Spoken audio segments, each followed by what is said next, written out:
आज का जो नौजवान है ये साइंसवादी है, ये हमारी भौतिकवादी और जो हमारी धार्मिक आध्यात्मिकवाद को नहीं मानेगा। इसको तुम साइंस के द्वारा अध्यात्मवाद को मनवाएगा तो मानेगा। जैसे मैं सूर्य को जल देख करके मैं हर बीमारी का इलाज कर देता हूँ। बताओ कैसे? कैसे बाबा? सूर्य उदय हो रहा है, ये जैसे सूर्य मान लो इसको जी, और मैं यहाँ खड़ा हूँ तो हम दोनों एक ही डिग्री पर हैं जी, सीधा। इसकी जो किरण आ रही है वो सीधी आएगी। जी, मैंने स्नान किया, जी, मेरा बदन गीला है जी, और मैंने तांबे के लोटे में जल भरा तो तांबा कॉपर है, कॉपर में जब जल भर दिया तो कॉपर वाटर हो गया।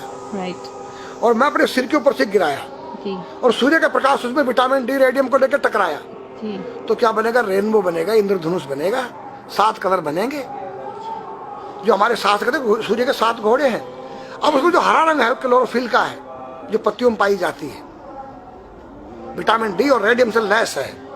वो मेरे मस्तक पे, मेरी आंख पे, मेरे कंठ पे, मेरे हृदय पे, मेरे फेफड़े पे, मेरे लीवर पे, मेरे पित्त पे, मेरे आमाशय पे, मेरे गुर्दों पे जब वो गिरेगा क्या करेगा? ऐसे 6 रंग कलर और बचे हैं, बैंगनी है, ऑरेंज है, नीला है। तो ये क्या करेंगे? किस चीज के प्रतीक है? जब हरा रंग क्लोरोफिल का है और डॉक्टर कहता हरी पत्तियां खाओ, सब्जियां खाओ, तो आपको आयरन मिलेगा। तो अब वो जो विटामिन डी से जो हरा रंग पैदा हुआ है सूर्य की किरण से कॉपर वाटर में, वो क्या करेगा? कोई वैज्ञानिक बताए तो सही मुझे।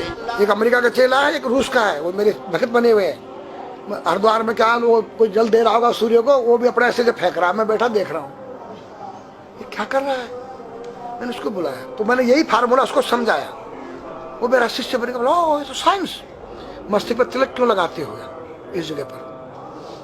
पहले लगता है पीला, फिर लगता है लाल, फिर लगता है सफेद। 3 कलर क्यों लगते हैं? काला क्यों नहीं लगता? चौराहे पे 3 बत्तियां हैं, जी, देखा होगा। जी। लाल क्यों है? फॉर डेंजर स्टॉप, खतरा है, या डेंजर, खड़े हो जाओ, खतरा है। जी। पीला देखो, चलना नहीं है, हाँ, देखो, रेडी रहो, देखो।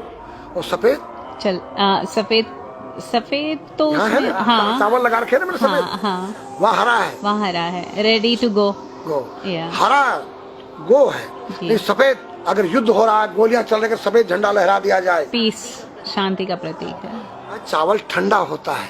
और हमारी यहाँ पर सुषुम्ना नाम की नाड़ी है, जी।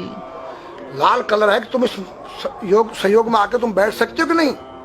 ये माहौल तुम्हारे योग्य है या नहीं? या जुआ चल रहा है, या शराब पी जा रही है, क्या तुम बैठ सकती हो? देखो पीला कलर है, देखो, आना नहीं, जाना नहीं, देखो। ओ खतरा है या ठीक नहीं है, चलो। और सफेद शांति, जी। क्या है? शांति है, बैठ सकते हैं। तो ये हमारी जो है संस्कृति में एक वैज्ञानिक है। जब हम खाते गैस बनती है, तो चावल जब पानी में भीगे बाद ठंडा हो जाता है और हमारी सुषुम्ना नाड़ी पर जब लग गया है तो उस नाड़ी को ठंडा करने लग गया है। उस नाड़ी से कोई गर्म गैस को ऊपर चढ़ने नहीं देगा। और हमारे सिर ब्रह्मांड में, हमारे सिर के अंदर कोई ऐसी वायु गैस जाकर तुम्हारे सिर को परेशान नहीं कर सकता है। तो मेरे पास जितने हमारे शास्त्र पुराण ग्रंथ हैं, ये साइंस है। मैं साइंस के द्वारा इन वैज्ञानिकों को समझा सकता और रगड़ा सकता हूँ। कहा जाता है कि नागा बाबा जो हैं वो कुंभ मेले के बाद विलुप्त हो जाते हैं, ऐसा कुछ है क्या? ऐसा नहीं है। जैसे हम गंगोत्री धाम हिमालय में रहते हैं जी, वहाँ मुझे हिमालय पसंद आया। जी, क्यों? कि तुम गर्मी से बचने के लिए तुम्हारे रूम में एसी लगी है, जी, ठंडा पानी पीने के लिए तुम्हारे पास कृत्रिम जो है फ्रिज लगा है, जी, हवा लेने के लिए तुम्हारे को पंखे या कूलर जो है कृत्रिम लगे हैं। लेकिन भोलेनाथ बाबा ने मेरे लिए नेचुरल एसी लगा रखी है और नेचुरल फ्रिज लगाया है, नेचुरल पंखे लगे हैं। तो मैंने सब कुछ त्याग दिया। छाती में तो मैं कुछ लेके नहीं जा सकता हूँ, चाहे मेरे पास अरबों खरबों रुपया हो। जी। खाऊंगा मैं उतना ही जितनी मेरी पेट के अंदर भूख है। पढ़ना लिखना ये तो सहज चातुरी, काम धैन मन बस करन गगन चढ़न मुश्किल। काम धैन मतलब अपने वीर्य को कंट्रोल करना, अपने मन को कंट्रोल करना और अपने प्राण को ब्रह्मांड में यहाँ ले जाना। ये खोपड़ी क्या है? ब्रह्मांड है। उसको कहते हैं समाधि। सारे शरीर के प्राणों इकट्ठा करके इस ब्रह्मांड में मस्तिष्क में ले जाके बैठ जाना, जिसको ब्रह्मरंध्र कहते हैं, उस गुफा के अंदर। ये 3 वस्तु मुश्किल है, बाकी सब आसान है। अपरिग्रह मतलब उतना रखो जितना तुम्हें आवश्यकता है, अधिक मत रखो।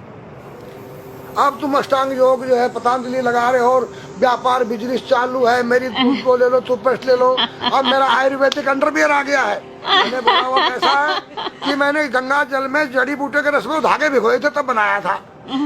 और मेरा दावा है कोई कितना योग कर ले कोई स्वस्थ नहीं रह सकता है, क्यों? खान पीन तुम्हारा केमिकल, वायु में तुम्हारा केमिकल, पानी में तुम्हारा केमिकल। अब जो तुम आरओ का पानी नहीं पी रहे हो, उसके पानी के गुण ही नष्ट हो गए सब। उत्तर को सिर करके सोना क्यों मना किया है साइंस ने? हमारे शास्त्र मना करते हैं। हम उत्तर को सिर करके सोएंगे, दक्षिण को पैर करके। हम जब उठेंगे तो हमारी दृष्टि कहाँ? दक्षिण की तरफ जाती है। दक्षिण में यम का वास होता है। और जब दक्षिण को सिर करके सोएंगे तो हमारा मुंह उत्तर को जाएगा। उत्तर हिमालय है, भगवान शिव का कैलाश है। साइंस कहता है कि पृथ्वी के उत्तर ध्रुव दक्षिण ध्रुव है। पृथ्वी कैसी है पता है? तेरा सिर, सेम तेरा चेहरा 23.5 डिग्री के अंश पर है। ये थोड़ी सी चुटिया नाप लेना अपनी प्रकार लेकर के। तुम भी नाप लेना, तुम भी नाप लेना, मैं भी नाप लूँ चाहे। ये थोड़ी सी चुटिया 90 पर नहीं है, ऐसे तिरछी झुकी हुई है। ये चुटिया, ये थोड़ी है 66.5 डिग्री का कोण बनाती है। तो ये जो चुंबकीय मैग्नेट पावर है उत्तर से नॉर्थ से साउथ तक, हम जब सिर उत्तर की तरफ करेंगे तो ये नॉर्थ है, वो नॉर्थ है, नॉर्थ को नॉर्थ धक्का मारेगा तो तुम्हारे दिमाग में और तुम्हारे हार्ट में डिस्प्रोजन होगा और बैलेंस बिगाड़ेगा। इसलिए साइंस में कहता है कि उत्तर की ओर सिर मत करो, और हमारे शास्त्र भी कहते हैं कि उधर मत करो, नीचे उधर दक्षिण की तरफ यम का वास है, उनकी तरफ दृष्टि पड़ती उठते ही। मतलब एक कहने का फर्क है, एक चीज एक ही है। आज हमारे पास योग की विद्या थी, वो गायब हो चुकी है।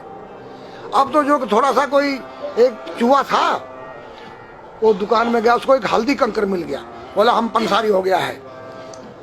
हल्दी मिल जाने से पंसारी बन गया। जो पीटी स्कूल में कभी किया होगा आप लोगों ने, पढ़ा होगा स्कूल में, हाँ जी। उसी को योग कह रहे हैं। योग क्या है? भगवान कृष्ण के पास था, उज्जैन गए थे संदीपनी ऋषि के पास सीखने के लिए। एक ही समय में 16,808 रानियों के साथ बात कर रहे हैं, अलग अलग रूप। योग से अनेक रूप बन सकते हैं। योग हनुमान जी के पास था। जब लंका में घुसे हैं तो मच्छर का रूप बनाया उन्होंने, मत्स्य के समान रूप धर कपि, मच्छर के समान। जब सीता के पास गए छोटे से बनकर, तो पूछा क्या तेरे जैसे ये सब? कि हाँ। फिर तो लंका पे विजय पाना असंभव है। तो हनुमान ने पहाड़ का जैसा रूप दिखाया, हिमालय जैसा। सर्जविन करना, अपने प्राण को निकाल के मुर्दे में डाल देना, उसको प्रकाया प्रवेश कहते हैं, जो आज है ही नहीं, लुप्त हो गई। जो जानता उसने किसी को बताता नहीं।